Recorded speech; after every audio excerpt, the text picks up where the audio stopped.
So maybe just a quick introduction on Chang. Chang and I met during my time at Zilingo. I Mm-hmm. think you joined. When did you join Zilingo? 2018, right? 2018 in April, I think. Yes. And I joined Mm, 2018 March. So we joined Zilingo right about the same time. yeah. And we were both at Zilingo for roughly the same time. You left in March of 2020. I left in July of 2020.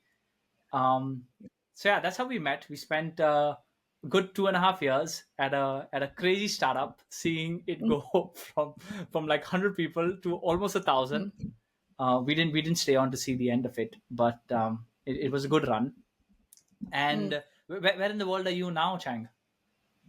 I'm in Paris. I guess anyone You're can in. tell from my very strong French accent now. It's been worse and worse, but I cannot do anything about it. Why is it worse? It's good, right? Isn't it good? You get stronger French, like Parisian No, I feel accent like weirdly I had a kind of like an Indian accent back in Zilingo, working with with all of all the you Indians there. guys. But yeah, since I've started being back in France, I feel like yeah, it's like a real thing that French people don't have such a good accent. And Hmm. I don't know, I still feel like I talk a lot in English in general, Hmm. but I just pick up the accent somehow. And yeah, I'm really trying to make an effort right now not to sound too French. Just let But it go. Let it go. yeah. You don't have to try that hard. Okay, so you're in Paris right now. How long have you been in living in Paris?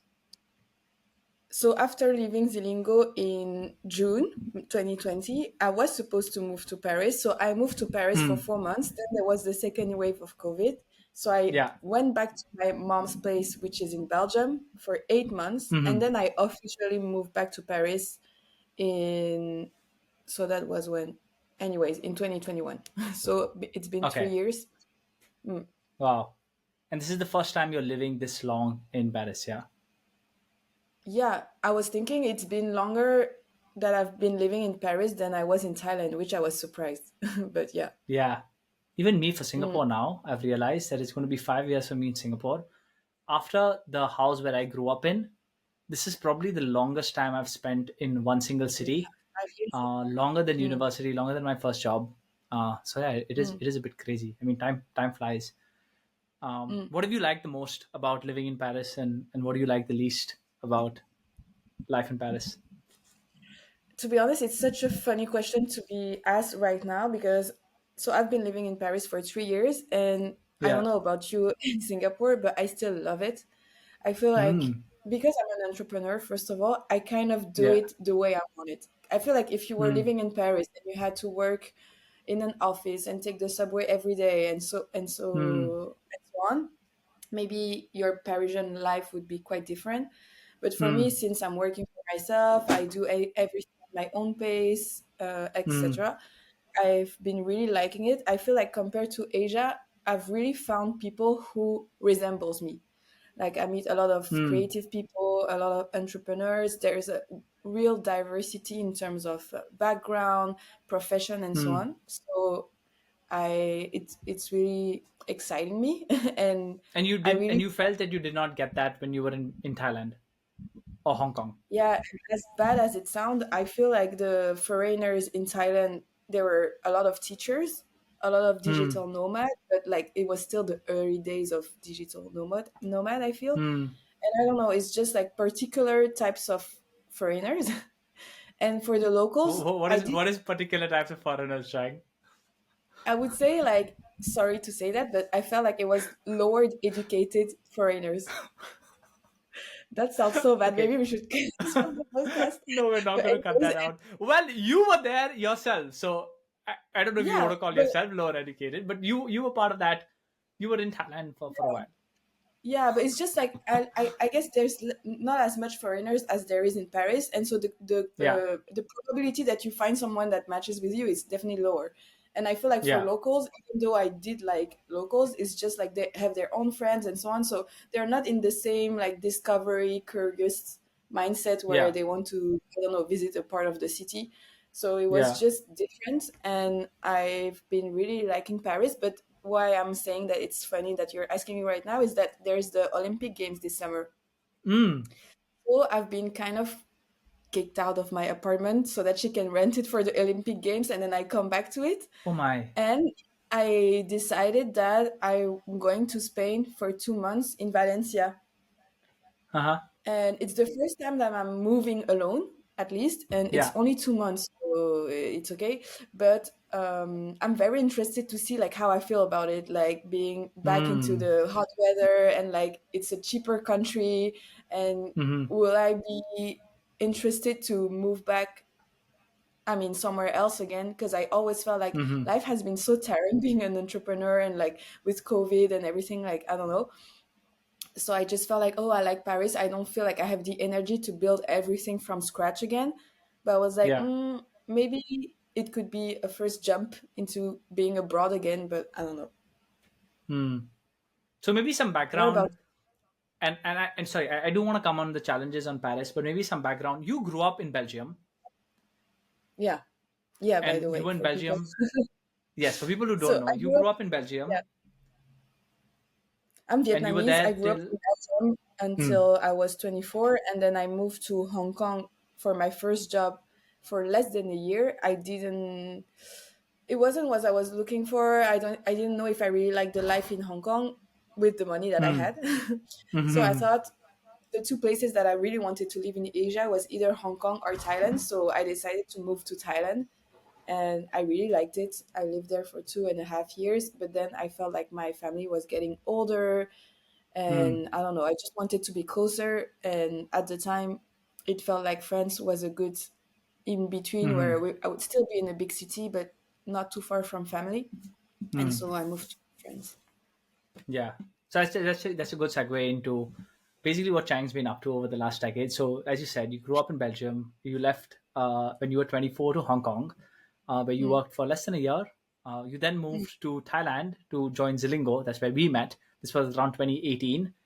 You left Thailand in about 2020. You moved to France for a bit. You went back home to Belgium for a few months during COVID. You were at a second unicorn in France for a short while, and then you got laid off. yeah, Of course, this is everybody will relate.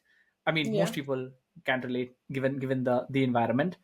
Mm, And then during that time, you decided to start a pottery brand, which mm. is called how do you pronounce it? Seom, Seom. Some. It's called Some and just misspelled. Okay, Yeah, it's it's called like some. Some. Yeah. Okay, it's spelled as SEOM, but apparently it's Mm-hmm. called Some. And then you Mm-hmm. also part of the team which started Kaly Ora, which is a swimwear brand.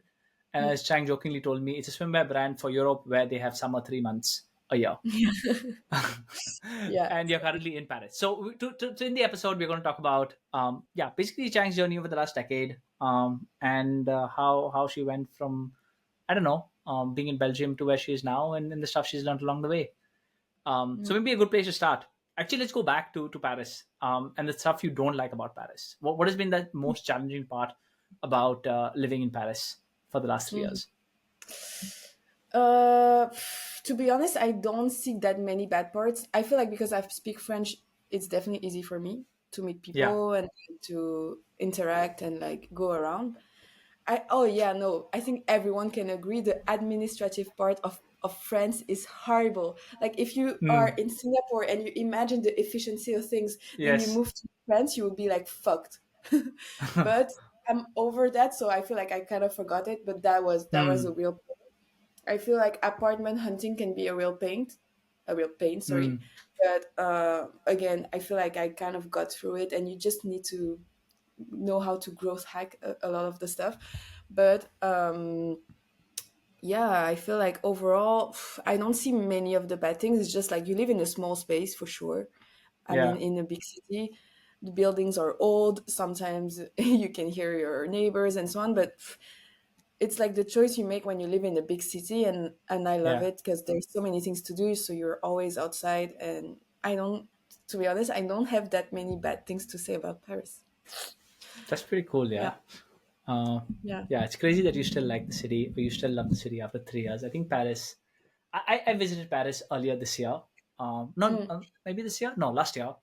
And I loved it. Like I really thought it was a really great city. I don't know how it would be to live and like live a normal life, as you said, like Mm, take the commute and things like that. But as a tourist, oh man, like the city just had a vibe, and it was like mm, after Singapore, it just feels like so big. Um, yeah, yeah, there's just so many things to do, and you could just like, and that's just Paris. It's not even like getting out of Paris and maybe going 2-3 hours yeah. out. Mm, So yeah, and I know why people go crazy about like summer in Paris or summer in Europe. Okay, yeah. let's turn back the clock. When you were thinking, when you were 24, you were graduating from university. Why Hong Kong? Like what attracted you to get to Hong Kong of all places? And yeah, talk to me about that. So I have a bigger sister who's much older. She's 11 years older.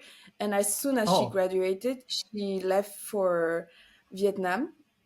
hmm, And then she kind of like moved around Asia and she ended up being also in Thailand and Hong Kong.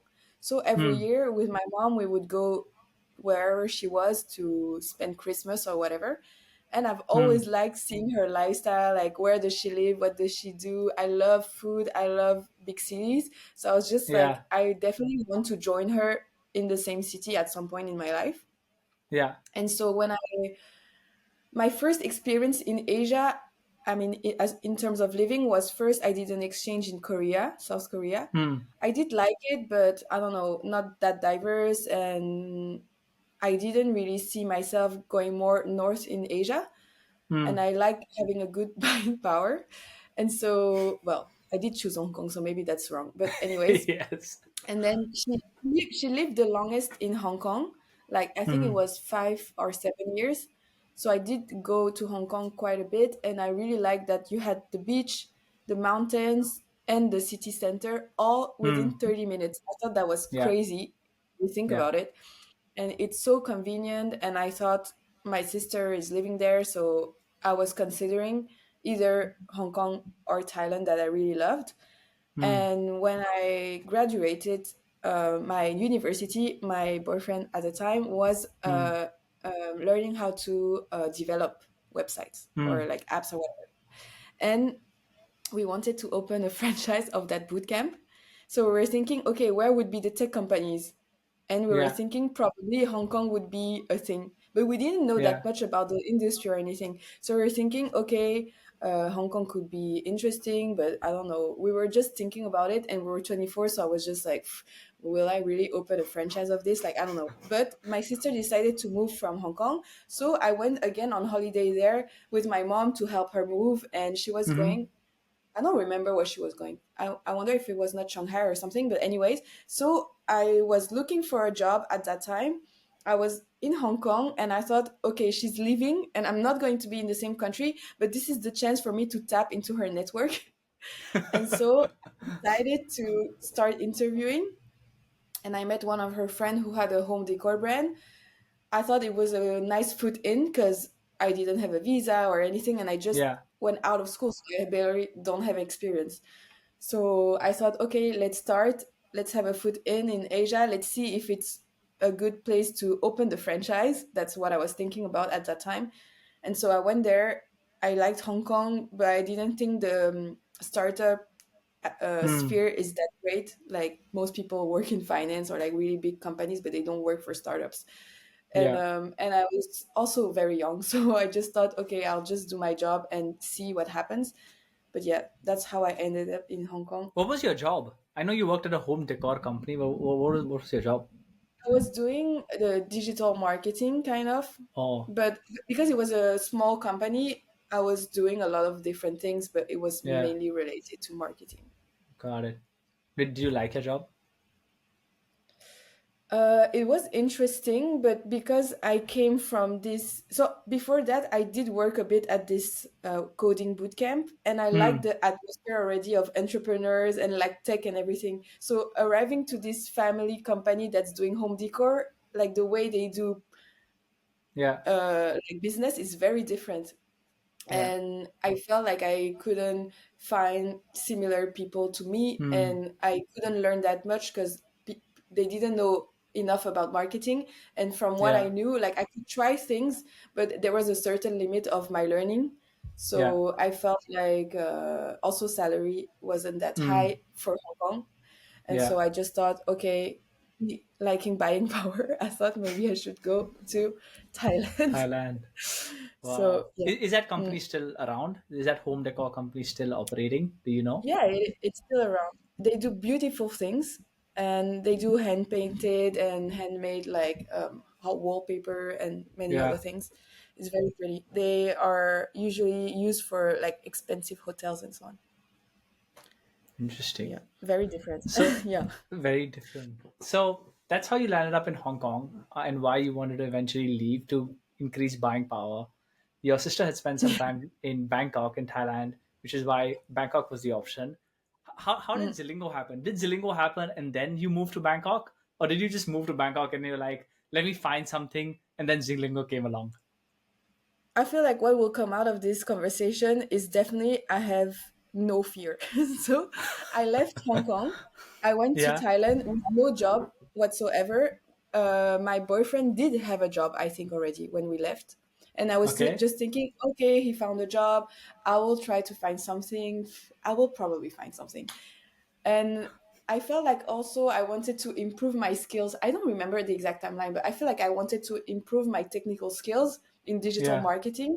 So I was doing some online class or something, and I wanted to get back into this tech startup environment. So I was Yeah. looking at the options in Thailand, and at the time I did find Zilingo, and I was like, "Whoa!" I don't remember. I think probably then they maybe raised already 300 million or something. No, I think Or when you joined, they had just closed Series B, because that's the time when I also joined. I think they had just closed, like, I think a Series C or something of $50 million, and I was like, oh my god, like that's a lot of yeah, I money. don't. Yeah, Yeah, and then I was just thinking, yeah, they raise money, like it's interesting. I love fashion and so I thought maybe that could be a thing. And then I looked for the manager that would have been mine, and she was French. And so I was like, this is definitely going to help. And so I contacted her, and she was like, yeah, let's do the interview. And I was like, you know what? Yeah, let's just do it and see how I feel about it. And then it just happened. Yeah. wow. So from the time you landed up in Bangkok to the time you actually got the Zilingo job, do you know how long that was? Uh, I don't remember when we started the process, but I started working in April and I Yeah. arrived in Bangkok 31st of December or something. Wow. So So, in like 3 months, you just landed up with no plan, and then you you had a job 3 months later. yeah, basically. Would you say you're still as fearless as you were at 24? I'm definitely still so fearless, and that scares me a bit. Why? Because I feel like I can be a bit impulsive Hmm. sometimes. And so now I'm trying to take a step back and think, are you sure this is the right decision? Are you being, because I feel like I'm fearless because first, I'm very confident. Hmm. And second is like, I also feel like I'm idealist Hmm. and I just feel like things will happen. And Hmm. sometimes it's like manifesting, it does happen. But Yeah. sometimes you're like, no, dude, like, this is not gonna work. And maybe in 10 years you will regret. But so far, it's working. So let's I see. mean, until you moved to Zilingo, it seemed like the fearless approach worked. Like over the last, like after your time at Zilingo, was there a decision where you didn't think like it through, and then you were like, oh, maybe that wasn't the wisest decision? Oof, that's I don't know how personal we will go, but Up to I you. guess I will go personal. I feel like all my decisions I was always thinking uh uh I don't regret it. I feel Hmm. like one I don't know if you saw this movie where she chose there's two different paths and they Hmm. see how her life is depending on the path that happened. And in Hmm. the end the end line is just like whatever you choose, like it will work out and it will be Yeah. fine. So always felt like if it's only depending on me, Hmm. I'm fearless because I'm just like doing whatever I want and it only impacts me and I will always be fine. I will always land on Hmm. my feet. But I feel Hmm. like when I have to make decisions that impact others, Hmm. relationships and so on, then Hmm. I start to doubt everything and I'm like, am I sure I Hmm. want to make this person suffer? Am I sure Mm, this or that? And so I feel like those are harder to answer that I would regret or not. mm. But professionally or location wise, I never regretted jumping. Okay, let's go back to Zilingo. You were Yeah. there. It was quite a crazy ride. Maybe let's talk Mm. about the good stuff. What was your favorite memory from your time at Zilingo? Oh my god. I think my favorite memory was the Charlie Puth sponsorship. Oh my god, why? Because I just felt, because first I was doing, so context for people, but I was doing social Yeah. media. Yes. So I Oh we yeah, did this actually, contest. contact. Why don't you talk about what you did at Zilingo and what your job was, and then we'll get into Yeah, this. Man, you should just yeah, host this podcast. You're better at contact setting than me. yeah. So context for Zilingo, but I was working in social media at first, and so in Zilingo we had multiple countries, and I was working in the regional team where I was kind of coordinating all the different countries, and then I did other jobs, but related to the Charlie Puth thing. So Yeah, I was and doing actually social for media. people before you go on Trang, for people who don't know what Zilingo was, when Chang joined, Zilingo was More quite context. focused to be a fashion marketplace. So you could essentially go to the website, you could buy clothes essentially. Mm, That was sort of the company when in the year of 2018, the company of course evolved to become much more B2B and like more supply chain and things like that over the years. But I think when Chang joined, and this phase of what I think he's talking about is when it was very, very heavily focused on a fashion e-commerce marketplace, and it operated in Southeast Asia. So yeah, yeah. using social media, there was an event where we were going to sponsor a Charlie Puth concert. What happened? So we had this contest where we could make people meet Charlie Puth. And to be honest, I didn't even listen to Charlie Puth back then. I Yeah. barely really knew how big he was, weirdly. And and I had the chance to actually meet him through doing this contest, but I didn't even really push for it. But I was Hmm. just even thinking like, oh my god, we're sponsoring Charlie Puth. I'm at this front row at his concert, and I was with Anushka, one of our colleagues, Yeah. and I was just thinking, I'm having the time of my life. Like I just thought it was crazy, and I really liked it. I was just like, oh my god, I don't know if there will any repercussion in terms of business or anything, but I was like, we are at a Charlie Puth concert and sponsored by my job. Like I thought it was so cool. So that was a good memory. Yeah. Before we started Mm, this conversation, you told me that you really liked your job at Zilingo. yeah. I would say the same. I really enjoyed my time. I really liked what I did. Mm. What was the favorite part, or what part of the job did you enjoy? Do you enjoy the most? Um, I really like that. Similar to me, we were fearless in a Hmm. way. So we were just trying a lot of things. Well, when it didn't work out, it wasn't that funny, but I did feel like I was with a bunch of people trying a lot of things, and we were just like, it's like, I don't know, so exciting. I felt like I met very interesting people, and like everyone had their own thinking, and I just thought it was, yeah, the diversity of people in the end in our company was quite interesting. We built the Singapore office, and then we were traveling into these different Asian countries that I didn't know that much about, Hmm. and I thought it was very rich in terms of doing so many different things and seeing so many countries and so Hmm. on. So that was definitely a part that I really liked. And also I felt like maybe that's the startup thing or something, but it started to make me realize how much I wanted this flexible life. We were working from home before COVID already. I Yeah. don't know about you, I did. And then we were traveling a lot, and then it's just like also the hours in Asia that it's sometimes different. We were supposed to be in office from 10:30 till 6:30 ish, but overall Yeah. I felt like people were just whenever they wanted, early, later, Yeah. whatever. And I just felt like this is what I want for my working life. So Hmm. yeah, I like the culture. Interesting. Mm, Of course, yeah, Zilingo did not I'm sort of interested pan in your out. answers, but I feel like we don't have enough time for Do we have enough time? doing You can this ask. two way. By the way, you can pause me and ask me any question you want through the episode. I usually The ask all questions my I wanted to guests. know is how you feel about Singapore after 5 years, and the second one is like, yeah, what's your favorite memory? Okay, let me tell you maybe my favorite memory of Zilingo, and then we can go back to Singapore. Yeah. My favorite memory of Zilingo, I think, was, yeah, I think just the chance of getting to work with so many different kinds of people. Like it was my first time, working in Southeast Asia, and I remember telling somebody that on an average day you got to work with people who are from like 6 or 7 different countries, which is Mm, like in retrospect like crazy.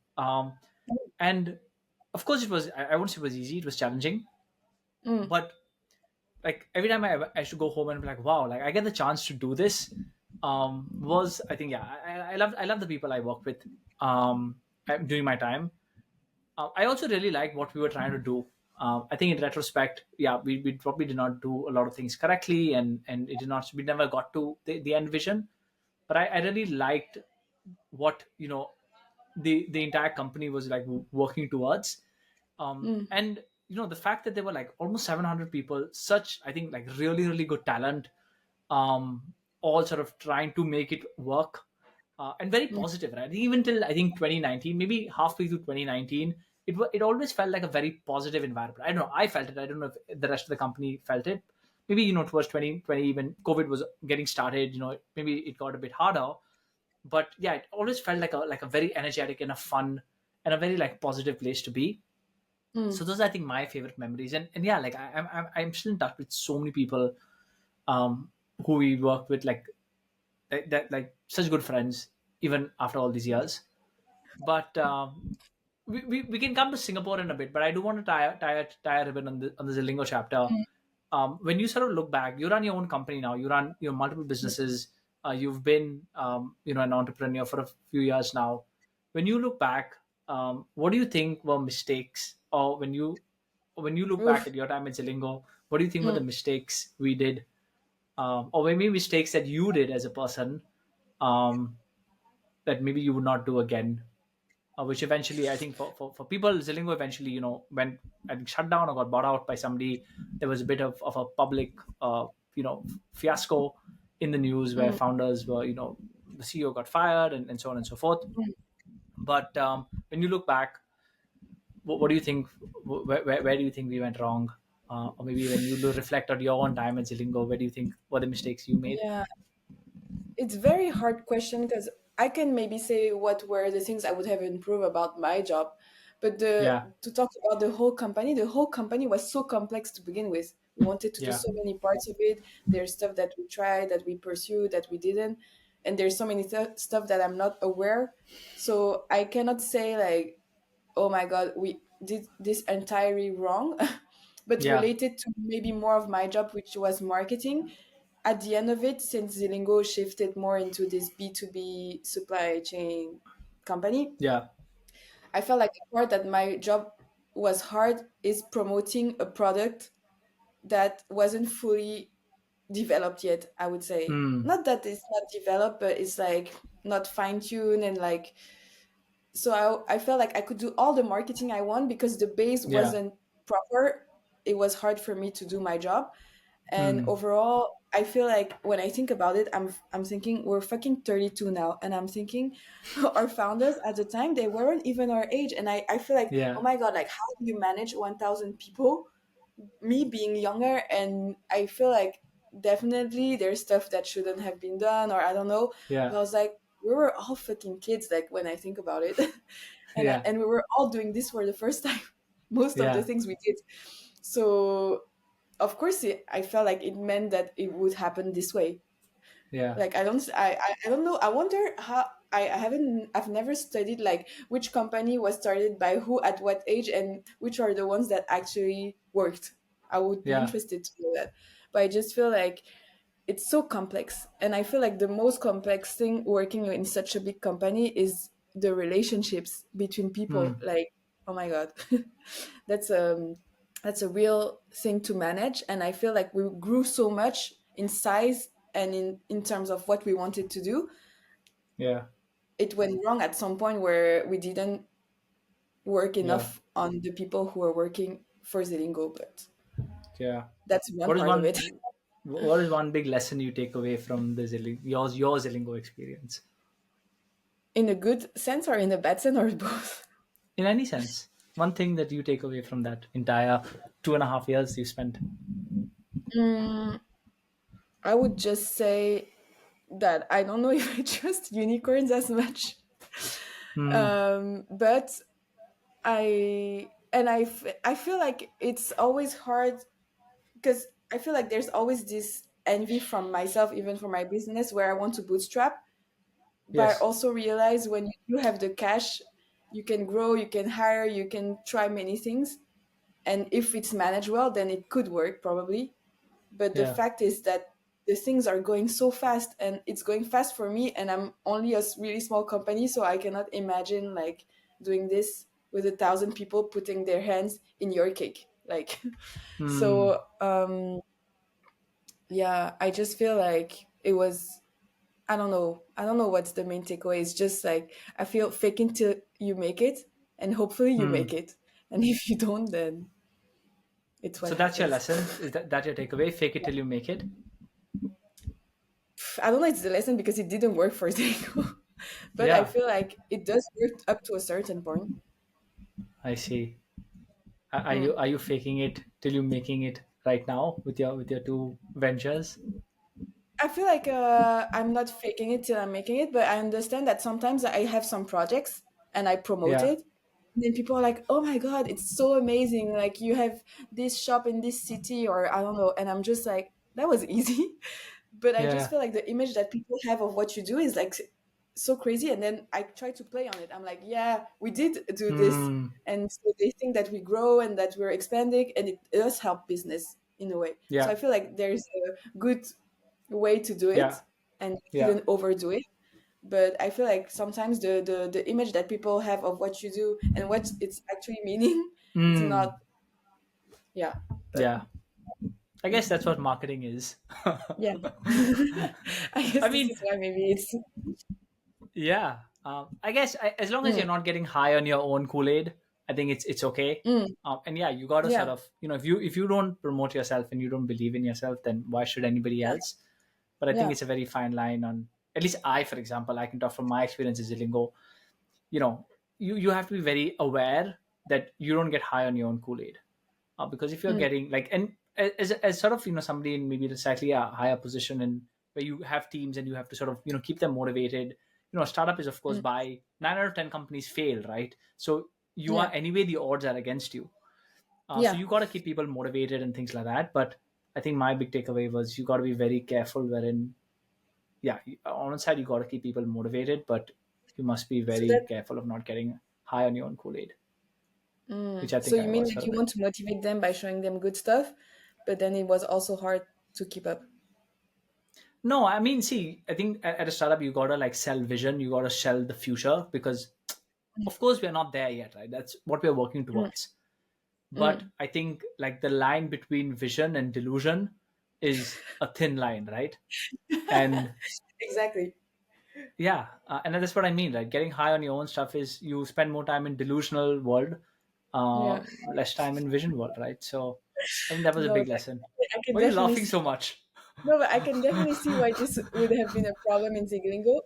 I always thought like the vision in itself was great. Like I was sold, but it's more Yeah, like what do we put things into place to make this happen? Sometimes like yeah, we wanted to cut corners too much, and at yeah. some point like we just cut the whole paper. Like there's no corners left to cut. Correct. So yeah. Mm. Oh well, it was an experience, though I wouldn't trade for anything. Mm. I don't think I Same. would have learned a lot of the stuff anywhere else, or maybe I would. I don't know. But in your spirit, no regrets. Let's talk Mm. about the move to France. After leaving Wait, Zilingo, you you moved. were supposed to answer the question about Singapore. Oh yeah. Okay. Sorry. What was the question again? What do I like the most about Singapore, and what do I like the Like, how do least? you feel about Singapore after 5 years? Like, is Hmm. this something that still works for you? I really like Singapore, and I think for 8 out of 10, uh, scenarios and things like that, it works great for me. I love the fact that I mean, it is an expensive city, but yet I think it allows, because it's just such a small like island state, it allows you to sort Mm. of live up, like leaving rent aside, you can sort of get by with a budget. I don't think that you need to have that much money. So that's I think one part, but even though it's expensive, I think it's still manageable. It's Mm. clean, things work, it's safe, everything is super efficient. I think, of course, Singapore spoils you. It's a safe place. So all of those things are great. It allows you Mm. truly, I think, as a place wherein you want to devote yourself to work, or working on something. I think Singapore is a great place to do that, because you don't have to worry about like other 'Cause other there's rubbish nothing in else to life. do. Correct. That is the flip side. I That wonder if if you're that's not going good. to be doing work, there is Yeah. nothing much. There's only Mm. limited things you can do, right? Most people here, most people you hang out with are very sort of focused on their work. A lot of the expats who come here, then one of the main reasons they come here is for their work. So that way, Mm. I've realized that those are things that maybe we don't get enough here in Singapore. Mm. I mean, there are different ways to solve it. You could spend more time in Europe in a year. Mm. You could do that. But if I think about long term, I don't know, to be honest, if I live here much longer or not. There is Mm. no other place which calls my attention, to be honest, as of today. Mm. But yes, I would say that sometimes Singapore feels like there's not that many things to do. It's a small, it's Mm. very small. Like, you can't really travel around Singapore.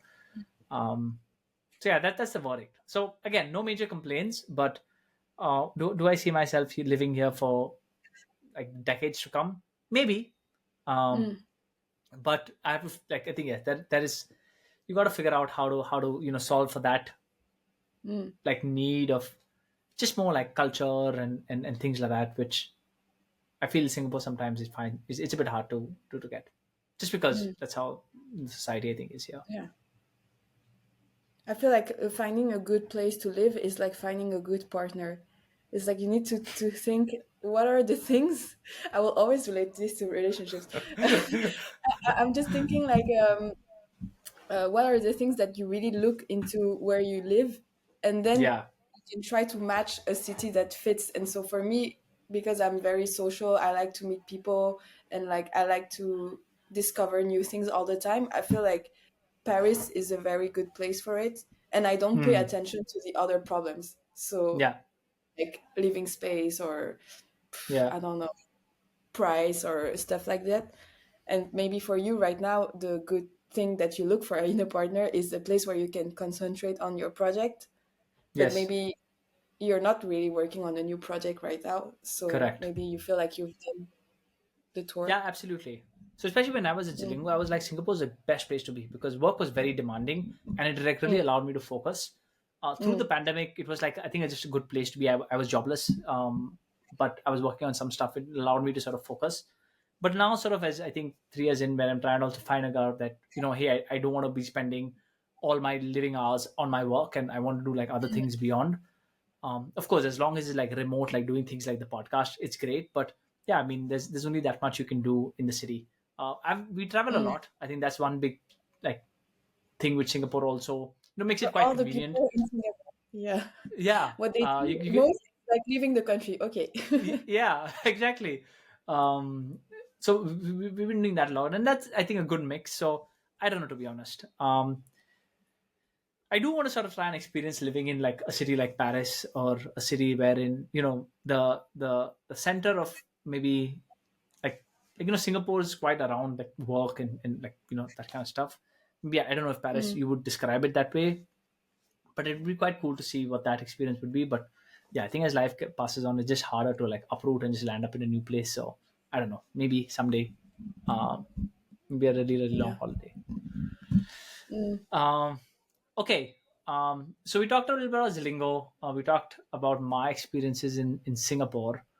Mm. Let's talk about moving to France. You were at this unicorn for a very short period of time. How long were you at Yeah. this? What was the company doing? And what were you doing at the company? Yeah. So to explain about my context, choosing another unicorn after after leaving, because I left from myself, Yeah. um, from Zilingo, I was still thinking I did like Zilingo, like how we had a lot of cash, that we tried a lot of things. I like the people I met, and that's very important for your day to day work. So I was thinking I'm going to move to France, and I still want to stay in this environment. Hmm. Really. And so I started to look at tech companies in France. Hmm. I was also thinking, okay, it is unicorn, but it's still France, so the way that people work and like the culture is quite different. So I feel like I would find a good way to fit Hmm. in a way.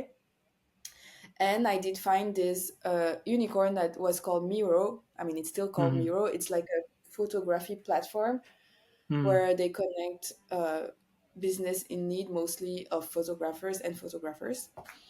And I worked there as a growth marketing manager for 4 months.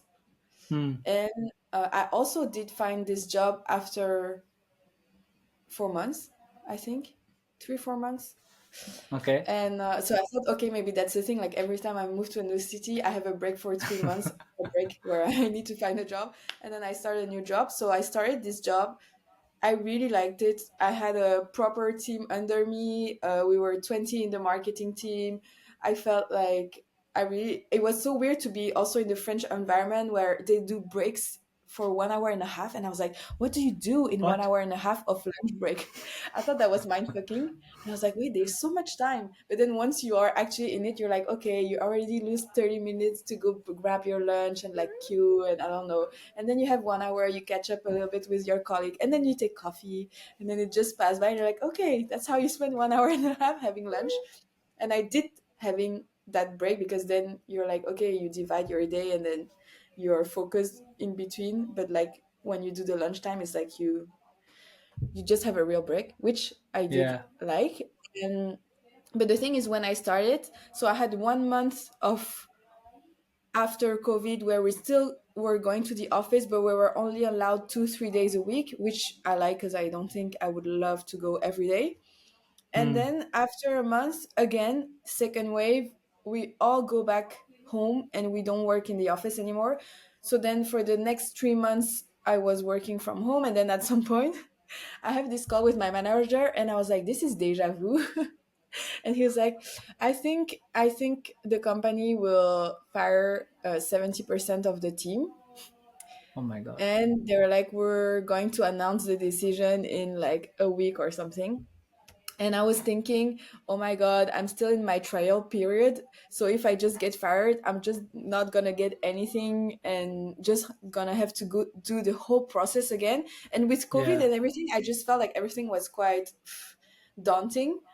Yeah. But anyways, my manager did tell me if I wanted to stay, he could work it out so that I would be the one staying. But I was just like, I signed to this company because I thought we were 20 and I had this team, and we were quite an international team, being a French company. Hmm. So I really liked the idea of it. But then when he told me this, I was just like, you know what? No, you can just let me go with the people who leave, and then I'll figure out. And thankfully, we're in France, so I did get most of the benefits Hmm. even after working for 4 months. And yeah, that's how my experience was very short um, in that company. But I did After the really like it.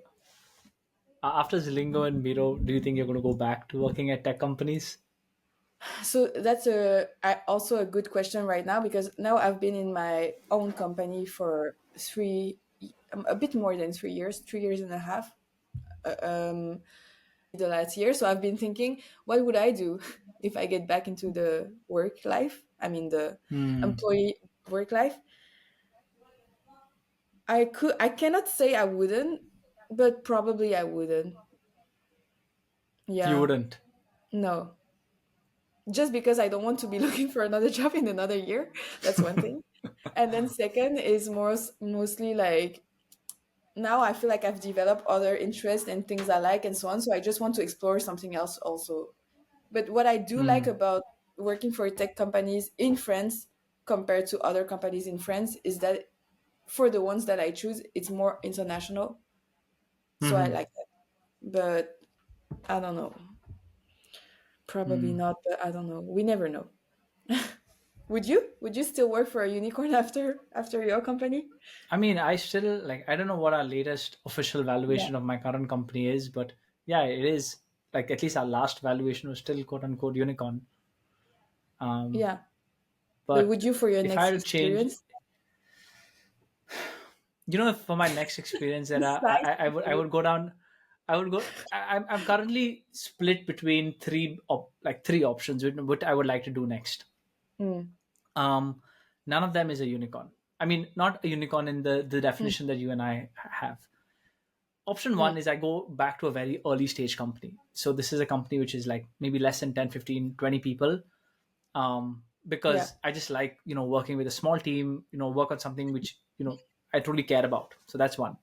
Mm, The second option is I do want to work at a company which is public, and like big. mm, So I won't say it's like a traditional company, but a company which is still relatively quote unquote mhm, young, but it's public and it's profitable. mm, Because I think all the companies I worked for in the last, ever since I left my consulting job, we were default dead. That means we were just not, we were going to run out of money at some point, whether it was me running my own company, or it is, we were at Zilingo, or even right now at my current company.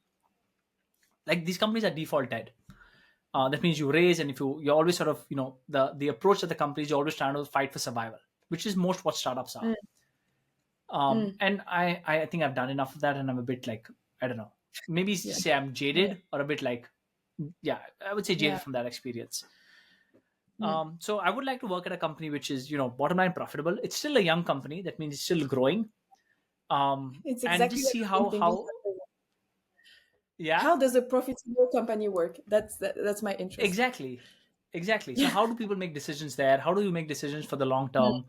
So mm, yeah, so even that, maybe I split. Maybe I like work at a bottom line profitable company, maybe public or not.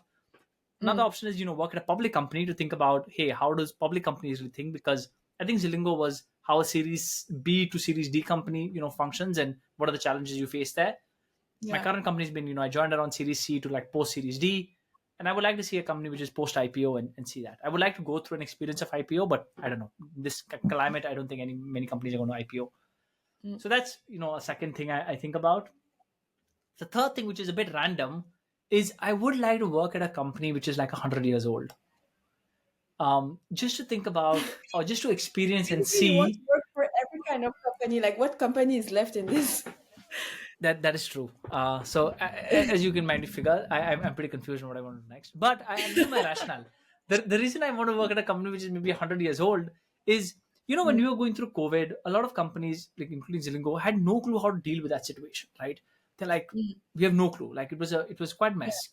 We're going through sort of like a weird period right now where, interest rates are higher, there are wars happening, and a lot of the companies right now are like young companies are not sure how to do this. But a company which has been around for 100 years, or a company which has been around for like maybe 50, 60 years, they have seen these Mm, things. They have seen, mm, world wars, they've seen pandemics, and they still exist, right? And I think it'd yeah. be really fascinating to see how management, it's probably not the same people who should run the company 50 years ago, but those principles still sort of continue with this organization, right? Mm, And to see how those companies think about the next 100 years and how they make decisions with mm. that time horizon, I think would be quite an experience. So to But your don't you feel question, like what I want to do next, I don't know, but these are maybe like options, and why each of these, which are pretty much the entire kind of companies I could work at, sort of like excite me. But I just feel like, those big, really big companies, when they had to go through COVID or any other crisis, I feel like they're so big that it's like you pinch a really big building. Of course, it's not going to move because they have Yeah, a good base and everything. But for us, we were on this tiny little thing, so yeah, you push it, and then it's easy to fall. So I don't know if yeah. you would go there during a crisis, and then you would learn anything about crisis management. Hmm. I mean, that could be true. That could be true. Um, yeah, I don't But know. Like, yeah, this whole thing I get around your AI is interest in thinking happening. because I'm interested too. Yeah. But I have Sorry, a question say that for you again. now. I said, I know, I can see why it's interesting to you because I would be interested to know too. Yeah. But I said also that I do have a question for you now. Okay. Fire. Because I was playing this conversation book with a friend, and one of the question was, if you can stop your life, I mean, not stop your life, but you do something else for 3 months, whatever that topic is, and then you can go back to your life as if nothing changed 3 months after. What would you do during those 3 months? Oh man, that's such a good question. Can you send me that So meaning conversation like book? what are the decisions that you take? Yeah. What are the things that you can choose to do if you knew there would be no consequence, basically? Hmm. So I have two answers to that. The easy answer is I would take a break and just do nothing, because I do feel that, like, I feel like maybe I'm at a stage where I'm slightly burnt out. So I would do 3 months of just nothing, like just, Mm, and by nothing I mean I would go visit my friends all over the world, like just hang out, do nothing, like maybe just I would continue doing this podcast. I really enjoy doing this. But that's sort of the easy answer. But if I had to try something new, assuming that I had enough energy to do it without any which we consequences, oh don't, my god, but there are yeah. so many things which we don't. Correct. So maybe just the break into nothing is probably the right answer. I don't know. Yeah, Like but there's so okay, many things let's which say come to it's mind. Like like for what are example, the one top thing which three comes to ones? mind is like I would like to go and maybe just like learn more about this AI stuff. I feel like it is inevitable Mm, that this is going to be a big shift in how the world functions, and I just feel I'm very unequipped. Like I don't even understand a lot of this stuff. So that's one thing I would like to mm, do. The mm. second thing I would like to do is I would like to start a different kind of podcast, which is a bit more specific. Like this podcast is quite, it's like a hobby for me, right? I mean, apart from me catching up with people and having conversation about life, it's whatever. It's a normal, it's a fun thing for me. I would like to try to do a podcast which is a bit more, on a topic which more people care about, and maybe there is more than just Ruben catching up with somebody. So there are some ideas I have in mind, but yeah, maybe starting like another podcast would be something else I would try to do in those 3 months. Mm. What else?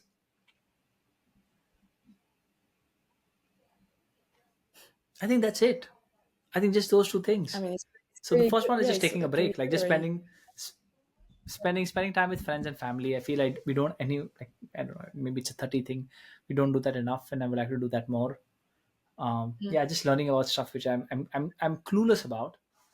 And it could be mm. AI. There are other things like, for example, crypto, which I think I would like to spend a bit more time. And then, if not, just start a podcast, which is a bit You more sound like such like a quote startup unquote guy. Like, serious. I want to do a crypto. I want to do AI. Oh my god. Yeah, I mean, these are the shiny things which attract me. But I don't know. I do think Yeah. that like how much the world has changed in the last 10 years. Like 10 years from now, the world is going to change like drastically. Um, Mm, and it's a bit of course, like fear of missing out, but it's also like just it's quite interesting. Like everything I know about crypto, for example, right now, which I won't say I know too much, but I know, like, I would say when I compare myself to my peers, I know maybe slightly above the average of my peers. It's all like self-taught, right? I'm not like nobody's like I didn't go to school to learn it, and so it's just like YouTube and reading stuff. And mm, I mean, I'm quite happy how far I got along. mm, So yeah, I would like to do that on other things that like draw my interest. What would you do mm. if you had 3 months? What's your answer? Just to talk about what you said, I just feel like when you think about it and what are the things you want to do, don't you feel like we should be thinking like what are the obstacles from us doing it? Hmm. Like why couldn't you just now, if you feel like it's going to be the end of your job anyway, maybe like can you not just go 3 months and like do a tour or like Yeah. you spend Yeah. time to do AI? Is this something you would really want to do? But as you said, I feel like right now maybe we all need a break. But Yeah, to be honest, actually, there's not much of a blocker. Like sometimes you think about like what is a blocker. Like yes, maybe the logistical answer is, oh, I need my visa and things like that, or maybe I would like to believe that everybody has enough money saved to at least keep them afloat for 3 or 4 months. Well, if not, mm, then go and save that much money. But yeah, I don't think it's a money thing. You have enough to like save to at least keep you yeah, afloat for like 3 or 4 5 months, right? mm, Visa, I think is a I would like to believe is it's like a realistic answer, at least like in places like Singapore. But if not, I don't know. Like mm. there's no strong reason pulling you back.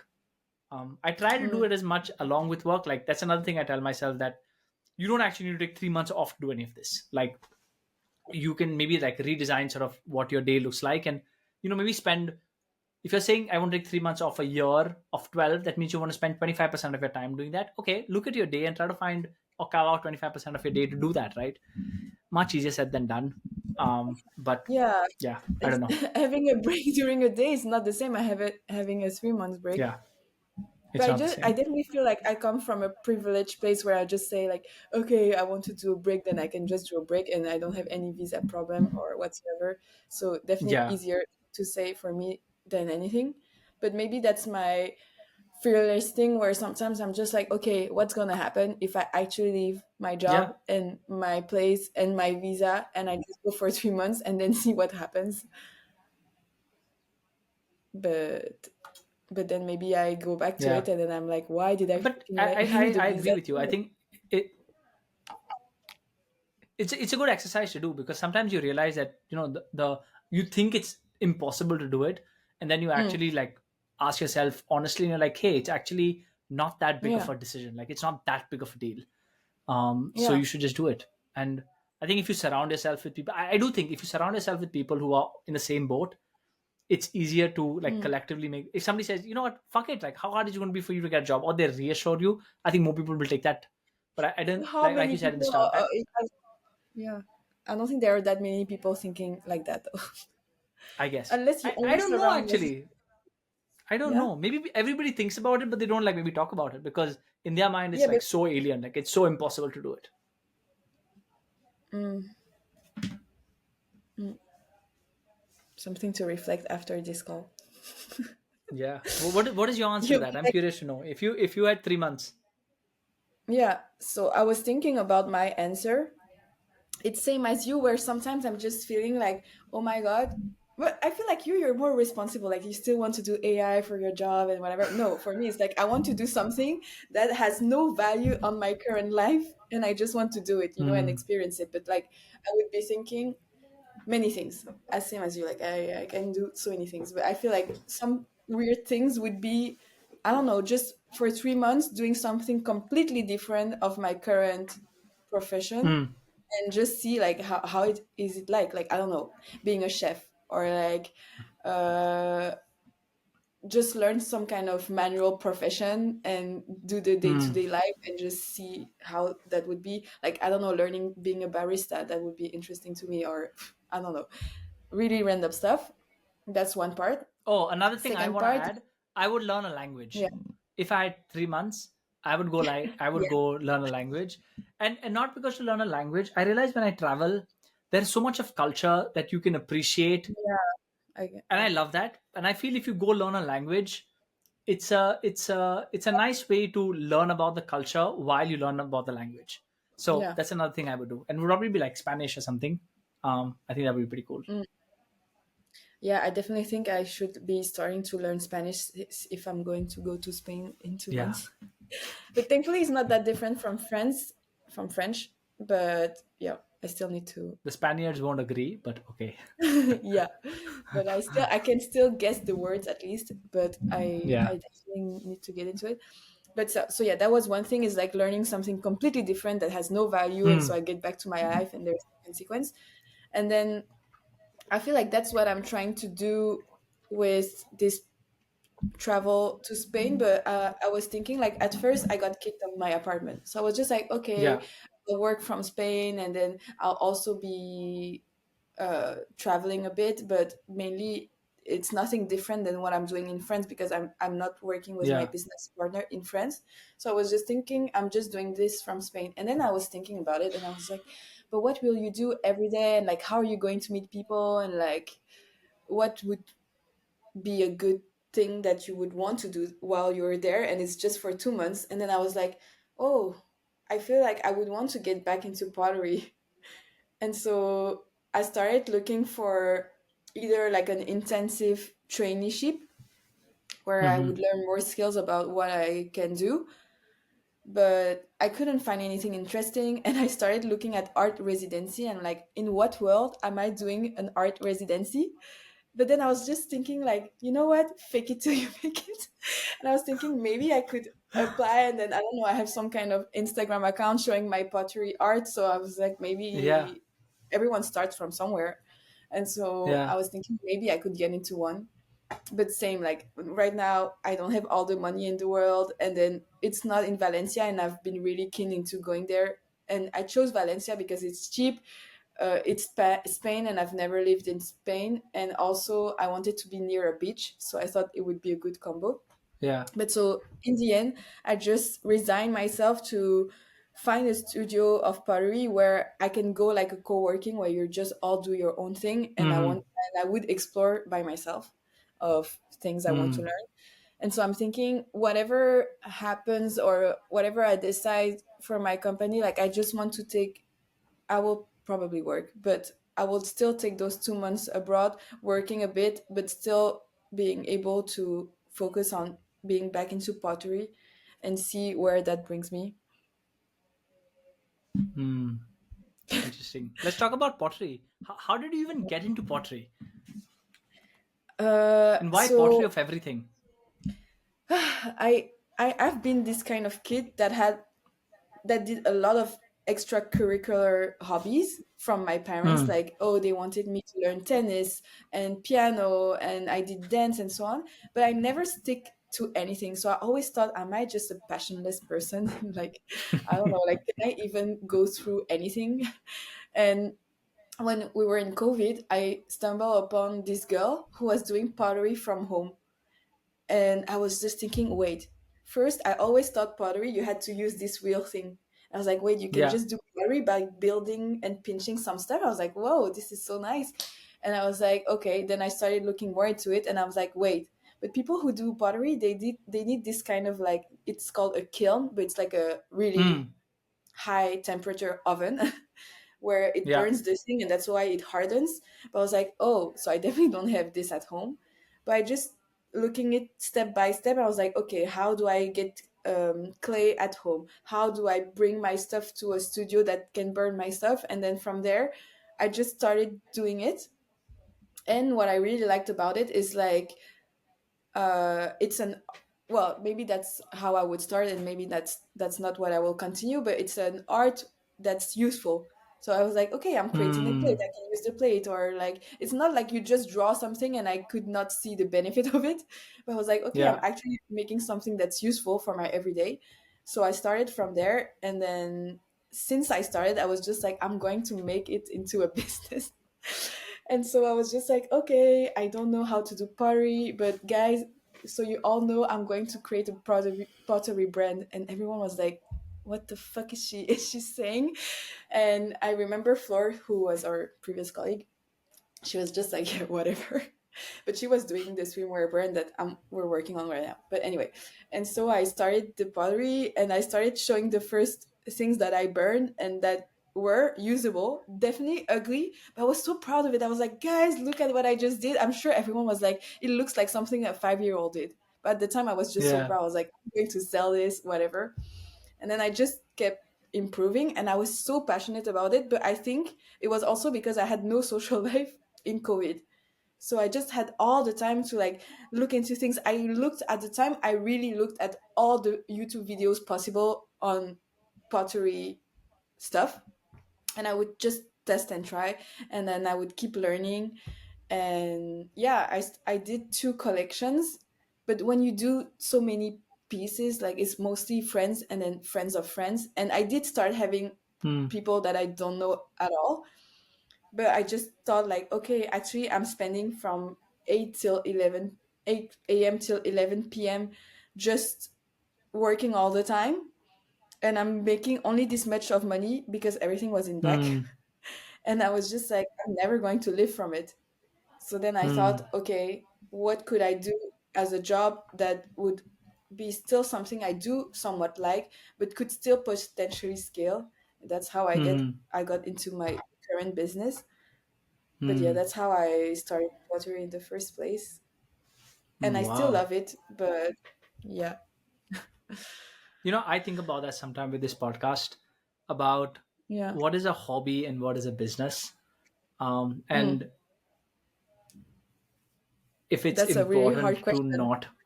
Yeah, Yeah, and if it's important not to monetize your hobbies because it somehow corrupts it. Like exactly. this No, but podcast, for example, I think about it a lot, but I've now come to the conclusion that this is not a place for me to earn money. Like, I'm just going to do this because I enjoy it. It actually mm, should cost me money to do it, but it doesn't mm, cost me that much money. But, I buy a mic or I buy, a camera and things like that. Hobby should cost you. You're not supposed to make money on the hobby. And some weird ways, it's mm, been quite relieving for me. I don't know, has that mm. thought crossed your mind? I think that's a real problem of mine. I think that's my toxic trait where anything I do, I think about how can I make money from it. And it's horrible. Like I Yeah. would do any kind of hobby activity and I'm thinking they should improve this. And I guess maybe it's the entrepreneur mindset, but it's just like sometimes I'm just like, dude, just chill the fuck out and like just do the pot because so when I started the pottery, why it took me so much time in the day, it was because I would film myself from 8 until the sun was down, like maybe 5, and then from 5 till 11 I was building the actual pottery. But then I realized I really did like creating content. But now, after I moved to Paris and I did have a job, every time I would do pottery, I would take my tripod and start to set up, and I lost already 1 hour. And then I would do a mug, which usually takes me 15 minutes. It would take me 1 hour. And then I was just thinking, like, Hmm. uh, in the end, did I really enjoy what I did? Like, I did like the output of the content that I did create, but I was like, I was not relaxed at all during this whole time. And I was just like, as you said, like, there's a time maybe to work, and then there's a time where you should learn just to enjoy it. And I'm still in the learning curve, and I'm Hmm. still thinking, hopefully, I can make money from it at some point. But that's why I feel Yeah. like I want to see when I go to Spain and I'm at the studio. I feel like somehow I would love to keep a record of everything I do and like make something out of it because I like telling stories a bit.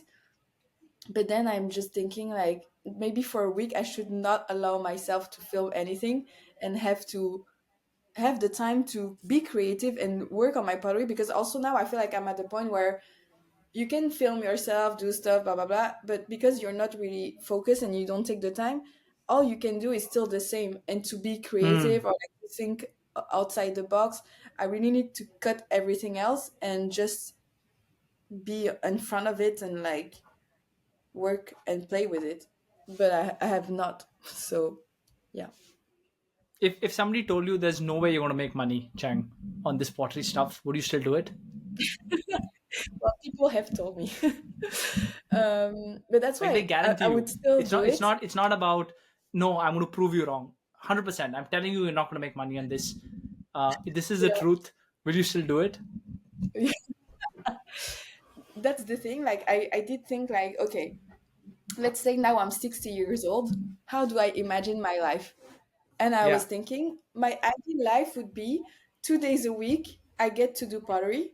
3 days a week, the money I make is to feed my pottery hobby. And then I thought, Hmm. okay, whether I make money from pottery or not, maybe it doesn't matter.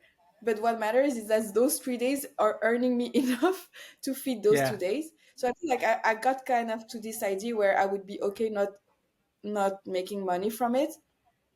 But I'm still wondering. It's still like, maybe I Yeah. cannot sell my pottery in that sense, but can I make a course or can I do this or Hmm. what?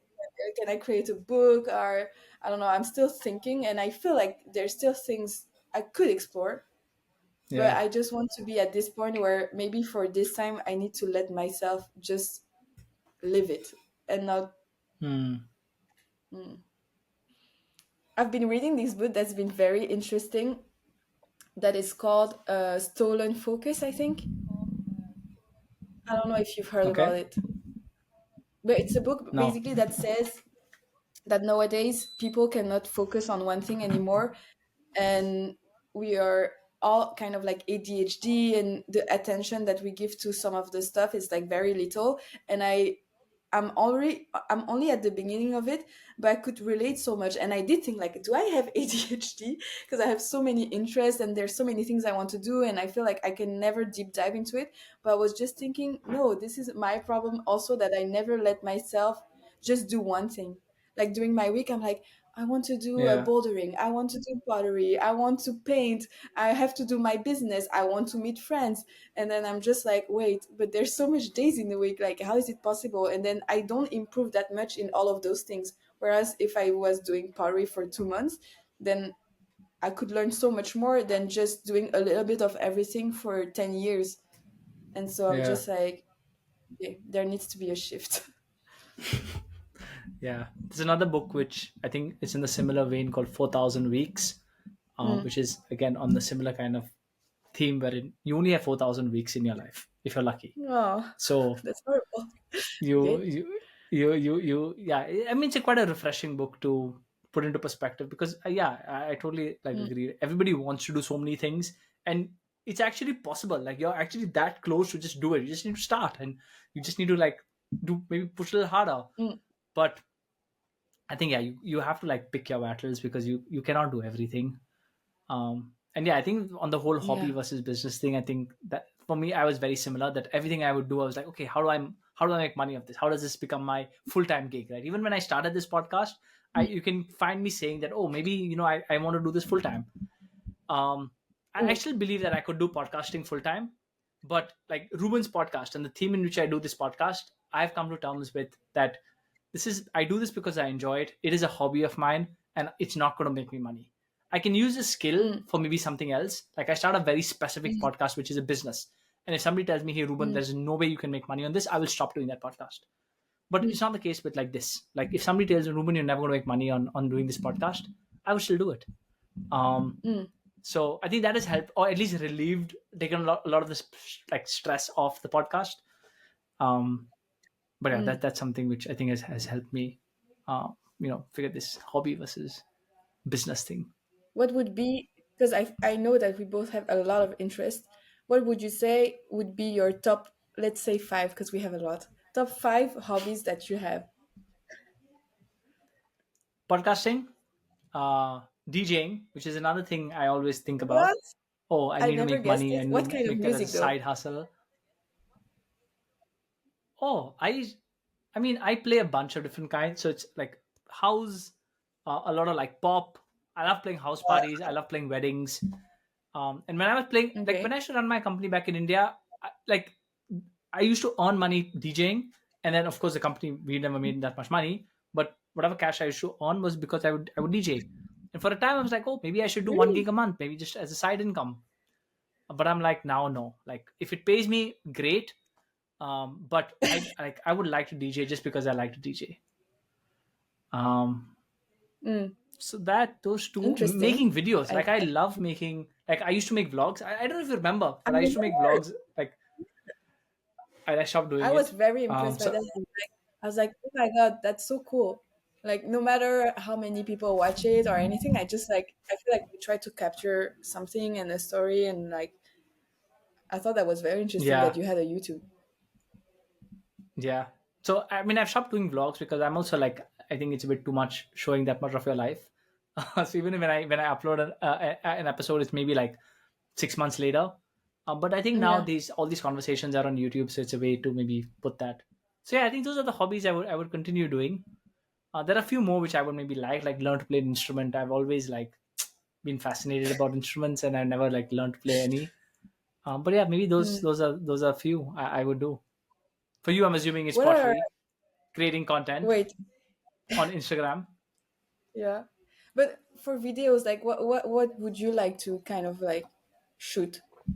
Is there a specific thing yet, or are you still No, just exploring? just vlogs and podcasts like this. That's it. Mm. Those are the only two pieces of things I like to make. But even vlogs, there's different types of vlogs.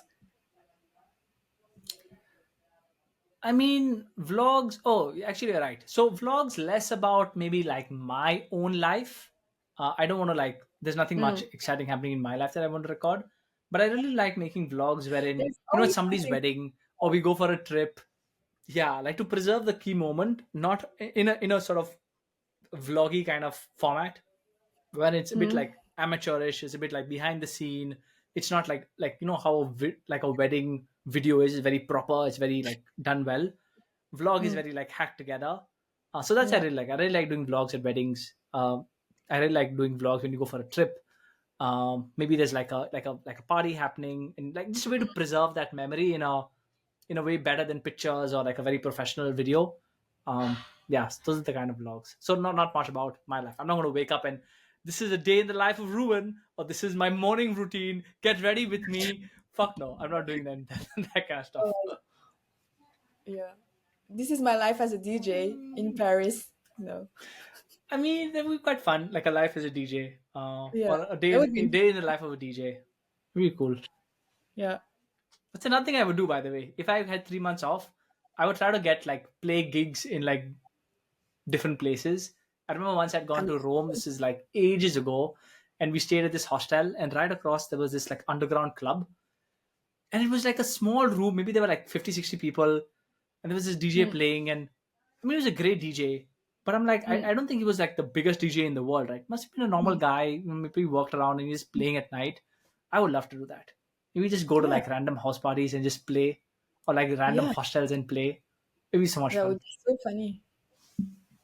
So that Maybe could you be can the hook thing. me up with some gigs in Paris. I feel like you could just ring to any places and be like, I'm going to be a DJ for you for free. Just let me. And then people would let you. Yeah, yeah. Just give But me you two know, drinks for the night. That's it.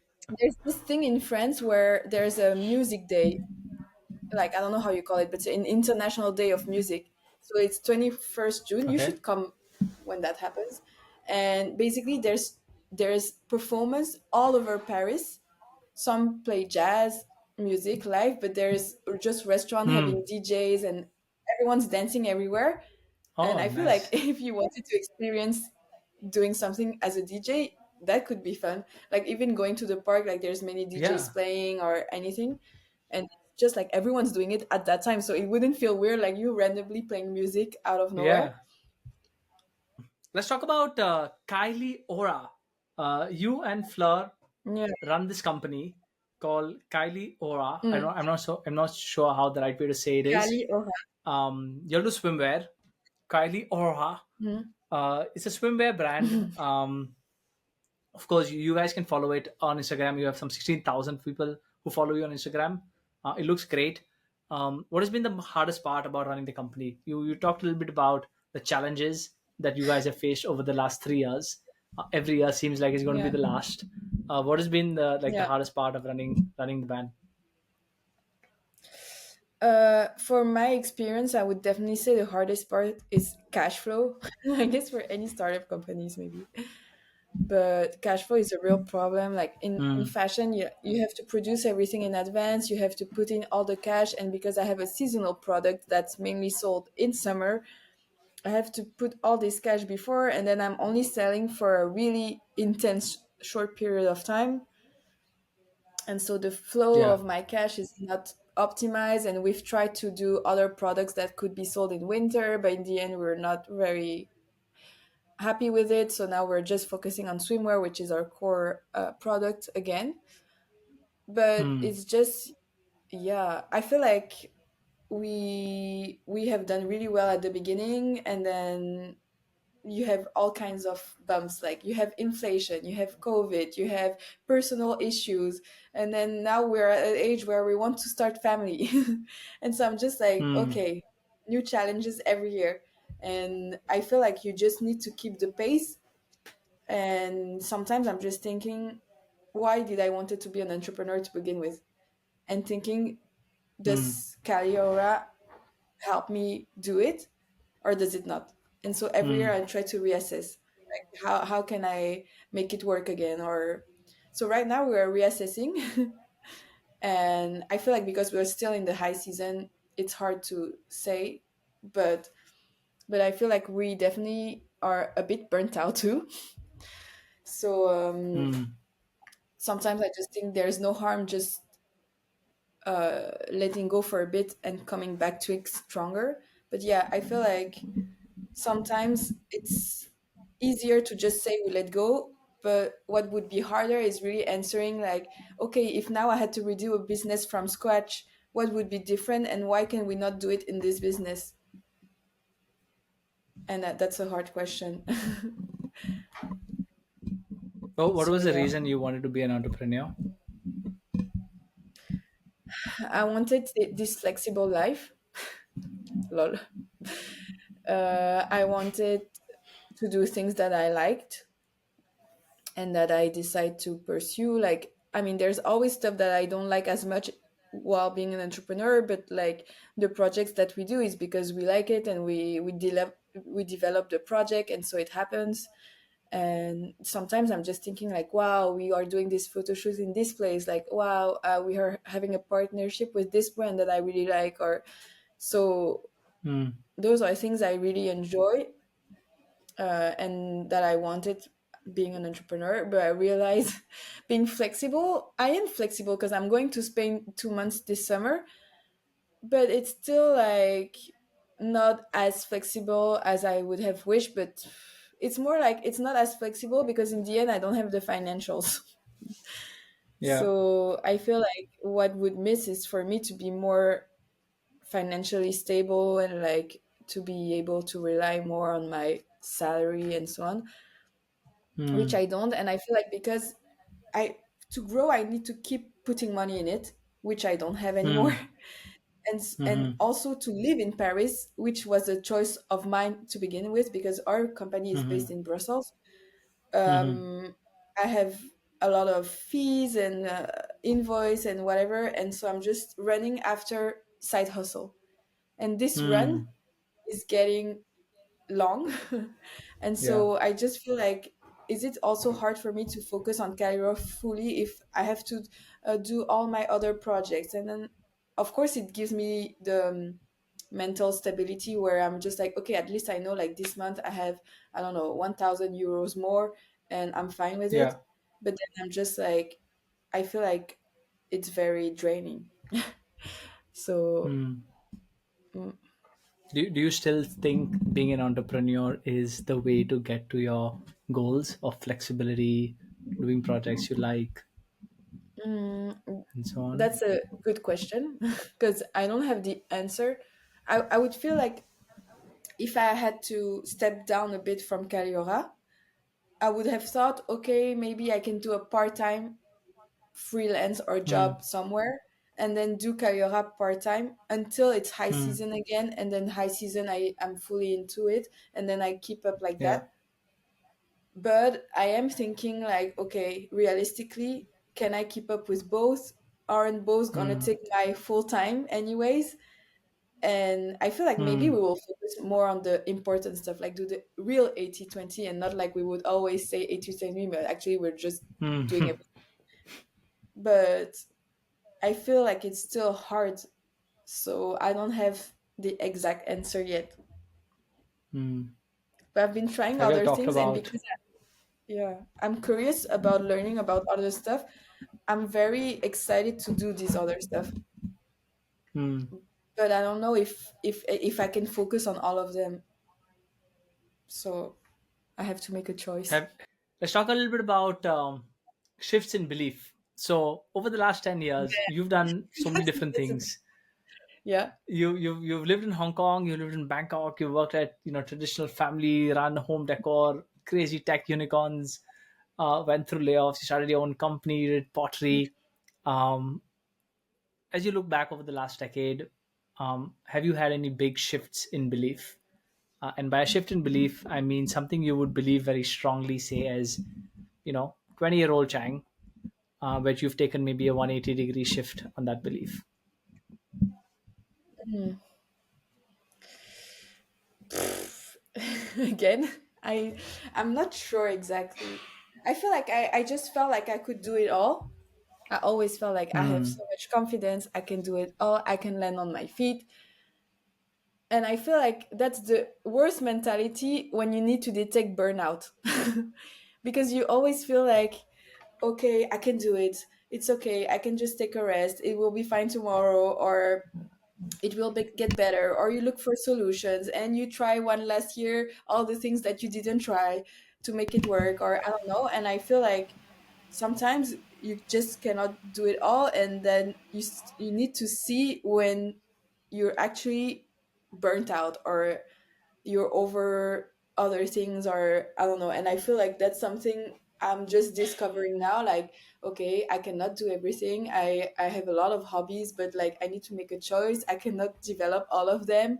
And like, yeah, there's things that sometimes I feel like also people think like, okay, if you don't work from 8 till 11, and it's like that for a year, like, can you really say you're burnt out? But for me, it's not, because my day could be shorter, that I'm not stressed all the time, or I don't continue thinking. And I feel like you need to be okay with knowing when to stop. And before, I would have always thought like, okay, I can always do it, and I can always make money and figure out. Oh yeah, I think my biggest 180 shift is like, I always thought, because I'm very thrifty. I don't know if thrifty is the word, but like I can always find some small money here and there. And so I always thought, okay, if I'm an entrepreneur, I could always manage living, like living, Hmm. like the cost of living and so on. But I realized it's easy to find the small money. It's a lot harder to find the big money. And so now I'm starting to understand like, okay, these are the things that I like. What are the things that are haven't asked much effort from me and are bringing money? Am I okay developing these more? And so I have more time to do the hobbies. Hmm. And I try to. I'm starting to see how I don't know if it was a quote from the guy from Apple or Nike, I don't remember, but it was how things start to connect the dots as you start to go into your career and everything. And I feel Hmm. like for me, I'm starting to see the connecting dots, but I'm still waiting to get into a fully financial stability and doing something that I do love. But I don't know. I really wonder, like, after this job, could I really get back into a not 9 to 5, but like a normal job being paid by someone, or do I still like to do many things and be a freelance and have many projects? I don't know. But yeah, my learning is it's Paint, hard paint. to make. That's a good So one. yeah, It's easy to make the small yeah, money. It's hard to make the big, or hard to yeah, find the big money. Paint me the yeah. picture of what dots are connecting. Dots always connect in when you look back at them. Clearly, you said that a Mm, few of them are connecting. Well, what does that look like? Well, what mm. dots are connecting for you now? Oh my god. So at first I was thinking like, when I was a kid, I was thinking, oh, I love kids.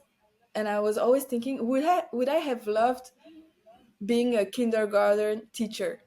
I feel like I like the fact that I'm with kids every day. You have this routine, and it's just like I like taking care of people.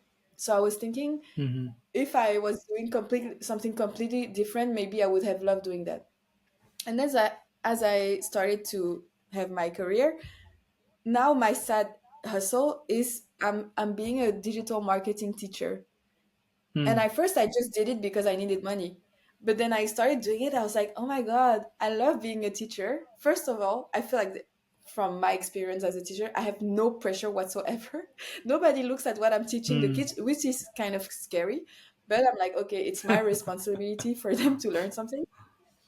And the students that I teach, actually, they're not really kids. They're like 23 years old, 22, 23. Hmm. But so yeah, I love that I'm teaching them something. And like I love being in this young environment where everyone is still so innocent and like very young, and like I don't know. And I realized I liked it. And then so I feel like in the end it's a side hustle that I ended up liking. And I was like, okay, this is a good way to touch that kindergarten thing that I had in the back of my mind. And then Hmm. so because I've been side hustling so much, I've been talking to everyone around me in Paris, like, I need money, like if you guys know any projects, like put me on it. I could do digital marketing consulting or anything. So for a while Hmm. I've been trying to um trying to consult smaller brands. Like I want to teach them like all my learnings from me doing my own brand and tell them like how can you Hmm. start, what are the things you should look out and so on. But those people, they have no money. Hmm. So I'm like, how are they going to pay me if they don't have the money and they need to put more cash into their company? But so I've been trying to like kind of find a ways to get into that. And now I have my first customer. She's only meeting me twice a month, and making her pay peanuts.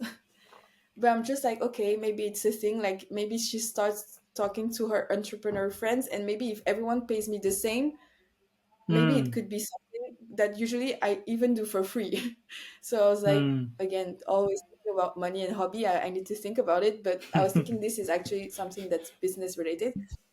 And then I'm thinking maybe at Hmm. some point I will have enough people where I can just group them and do real training, which I would enjoy. Hmm. But I'm not there yet. And then, as I told you, like I started to talk about it with my friends that I wanted to take some side hustle. And I had my previous manager from my company in France. He tagged me, and it's so funny because I was like, this is full circle moment. But he tagged me in this LinkedIn post of the guy who's the owner of the franchise I wanted to open. Oh my god. Yeah, so basically the post was, so I did have a call with that guy before about opening the franchise, but we were all young and I don't know, it never happened. So I don't think Yeah. he remembers me. But my manager is a growth marketing expert, and apparently he knows the owner of this boot camp. And the guy Hmm. was posting, okay, now we're developing a growth marketing boot camp.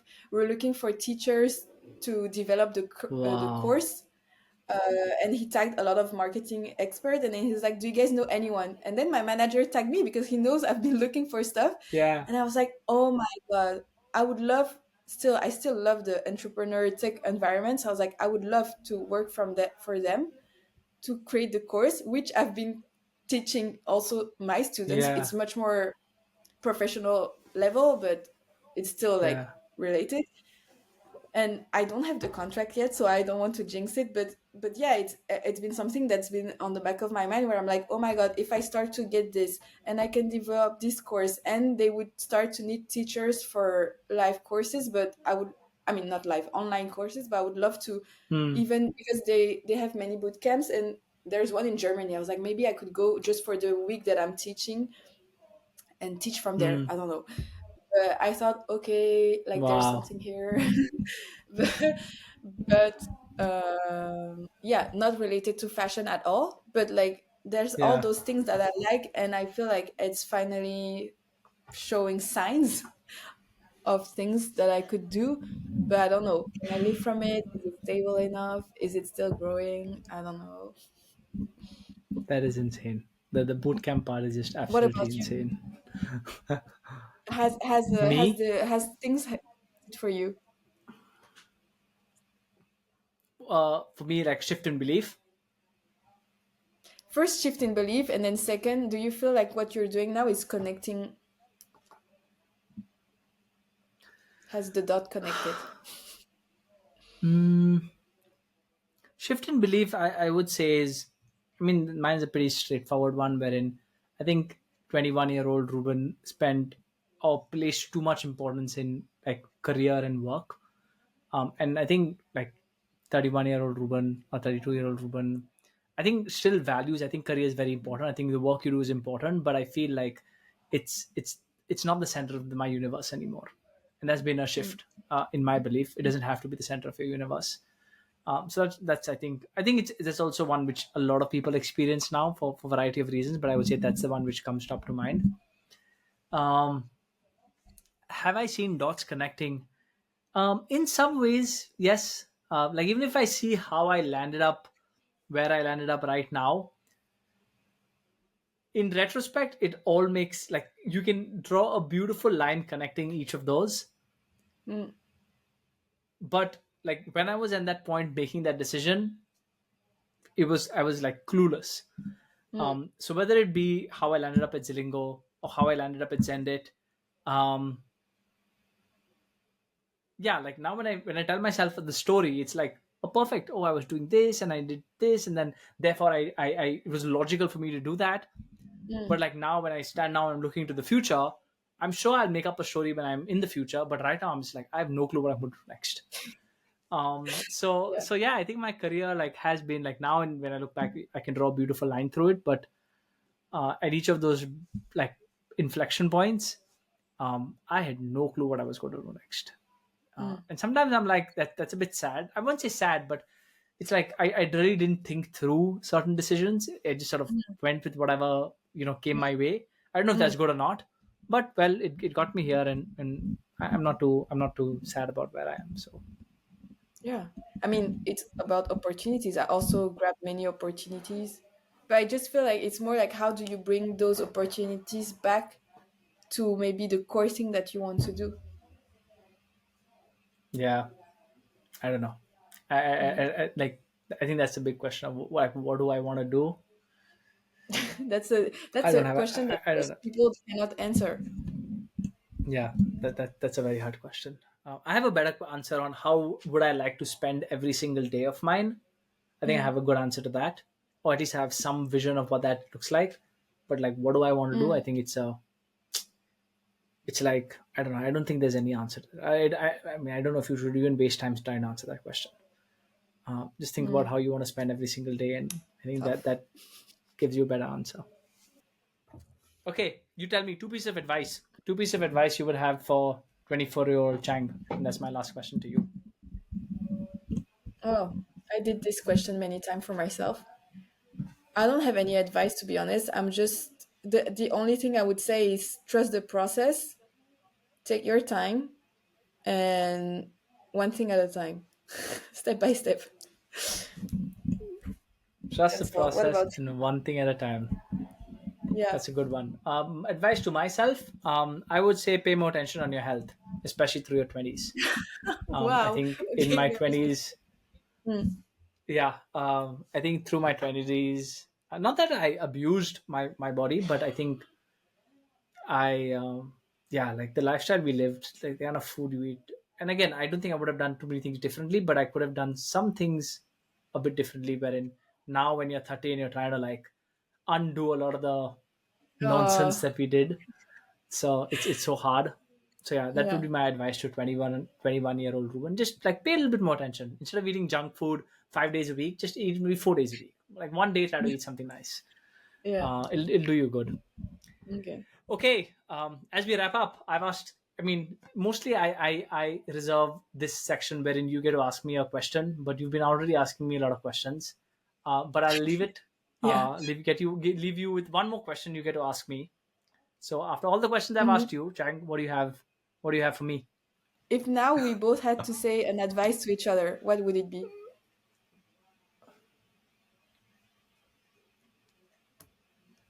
Oh my god, I don't know how much of Be this you careful want to with be public. Yeah, that. What? I don't know how much of this you want to make public. This is going to be a very hard edit episode because I'm going to be cleaning a lot of stuff. Anyway, my hobbies are hobbies. Like, don't make anything about money. For Okay. me, that's been a big sort of burden off my shoulder with this podcast, where now Yeah. I truly enjoy it because I have no hopes of making money. I will always think about ways wherein I can use the skill to monetize it Yeah. differently. But Yeah. this is my hobby, and Mm. like I do not. If it's a hobby for me, I will not make money from that hobby. It's very clear in Mhm. my mind. Yeah. But I feel like what I've discovered from doing my pottery and my pottery brand and everything is like again connecting the dots is like when I started my pottery brand, I like content creation, I like telling a story, and I if you look at my pottery Instagram, I teach a lot to people how to start pottery. And so I realized, okay, I do like pottery, but I Mm, realize what I'm doing with this is like I always get back into also teaching. So I'm just thinking like I wouldn't love yeah. teaching pottery in real life though, but it's definitely I feel like there's something there again, and I feel like so my getting back to my advice to you is that I feel like definitely we work together, but we were not really working together, and like the parts that I know of you is just what you give me, so I don't know Hmm. everything.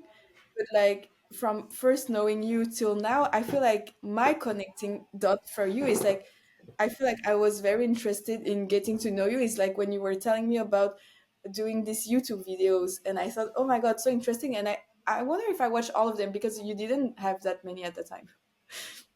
But I watched Yeah. some of them, and I just thought, okay, definitely different life than me. But I just thought very interesting, and I'd like that you were very passionate about something very random.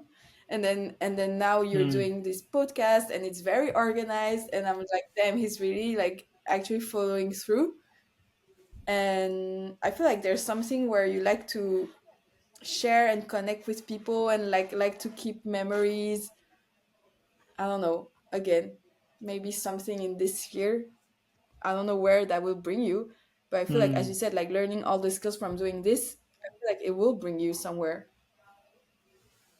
Hmm. doing something that will monetize. But maybe this is my delulu-ness thinking we can mix hobby with business, but yeah.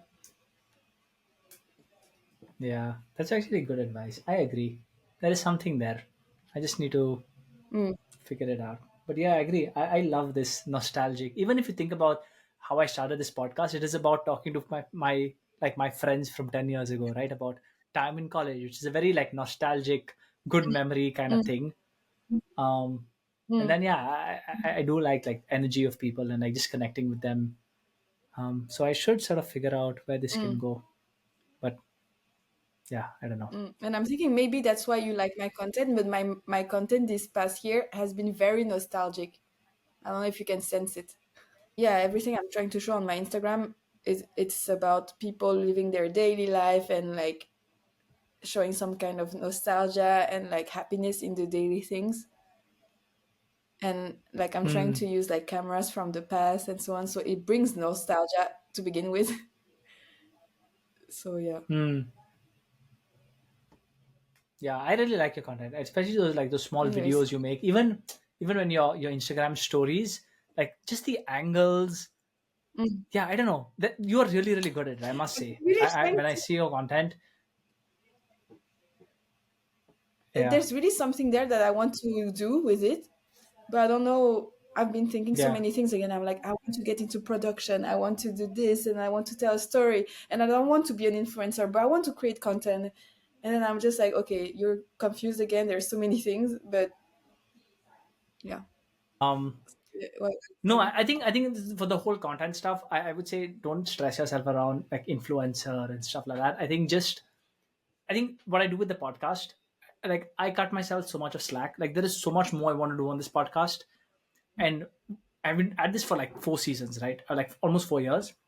What has worked really well is I just make it very very simple for me to make progress. So like season three, I was like, you know what, I'm going to do more reels and maybe more short YouTube videos. That's it. And I'm Mm, going to maybe try and change the cover art format. That's it.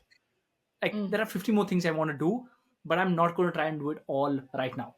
And I think mm, the way I sort of do it for myself is just be consistent. Put the episode out every second week.